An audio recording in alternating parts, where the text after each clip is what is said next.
Hey bestie, welcome back to my channel. Welcome to my channel. If you're new here, I'm Kendra and you're watching episode 8 of Becoming Her.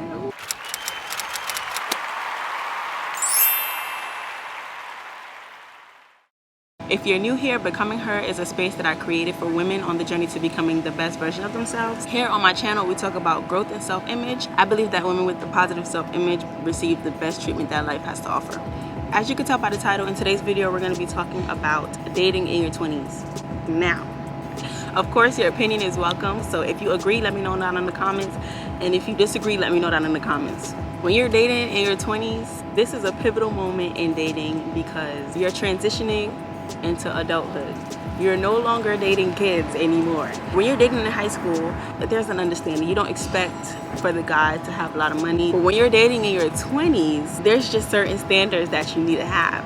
There's just certain things that you should not be experiencing anymore. You can either have all these negative experiences with dating, or you have the best dating life. In the good dating life where the men respect you, they respect your time, they're gentlemen, they're sweet to you. Even sometimes when it doesn't work out, like they're still sweet, they respect your standards, they respect your boundaries. And then you can have the negative one where it's just like niggas be playing in your face at all times. Niggas be disrespecting you and they don't respect your standards, they don't respect your boundaries, they always trying to have sex with you. Everything negative that you could think of happening on a date, that.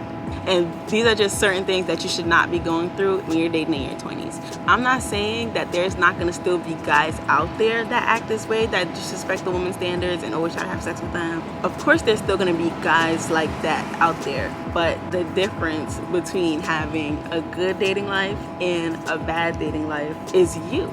Your standards, the things that you're willing to settle for, the things that you're willing to put up with, what happens after you have a bad date with somebody, all of that is you.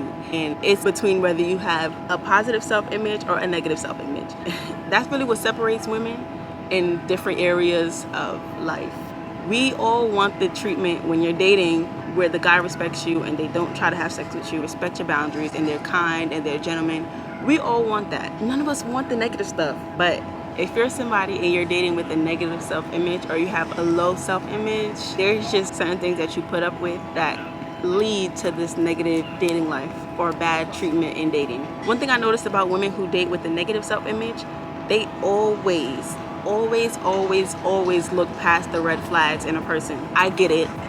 You know that you're not perfect and they're not perfect neither, but at the same time it's like, how many things are you willing to put up with? You can't be one of those people that try to see how red the flag is gonna get if you want the best treatment in dating. And when you look past all these red flags and then you keep trying to make it work with this person, you get into a relationship with them, eventually, if that even happens, then you realize the type of person that they are 2 years in. Bro, you gotta pay attention. Another thing I noticed is that they accept a date from anybody. All you gotta do is ask them out and they're gonna say yes. Like, no. You gotta be choosy. You gotta be picky. Every guy does not deserve a date with you, okay? You don't even know who these people are. You gotta get to know these people first. And of course, when you go on a first date with somebody, you're getting to know them.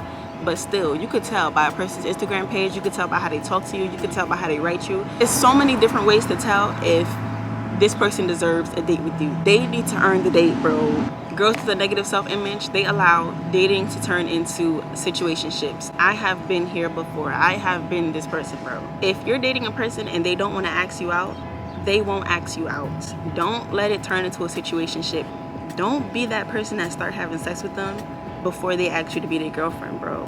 Don't do that, because a guy will never take you serious after that. Then gave him what he was working for. Now you're acting like a girlfriend and they're not giving you girlfriend treatment. This is a situationship, bro. Like, you might as well be a sneaky link, because that's what a situationship is. It's just a sneaky link. It's just a sneaky link with the girl that you couldn't convince to be a sneaky link.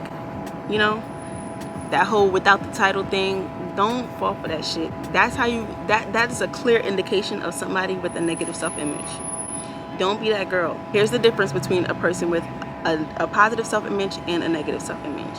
When you become a woman with positive self-image, you start meeting guys with a positive self-image. And you don't have to already go on a date to know if a guy has a positive self-image. There's just certain things that they do that show this. There's certain ways that they act that reveal that they have a positive self-image. And these are the things that you have to look out for. I'm not saying that you won't run into a disrespectful guy. I'm not saying that, but these are things that you're able to look out for before you even say yes to a date. And this brings me to my next point. A woman with positive self-image are able to see the red flags in the guy from a mile away. And it's not enough to just see the red flags.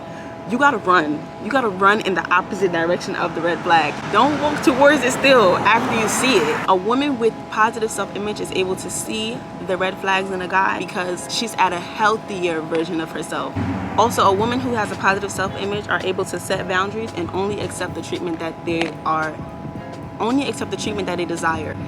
They don't settle for whatever treatment that this person has to offer. If it doesn't match up to how they would like to be treated, they're not settling for it because they know that they can go out and find somebody else. Moral of the story, if you want to have more positive dating experience, you have to have a positive self-image.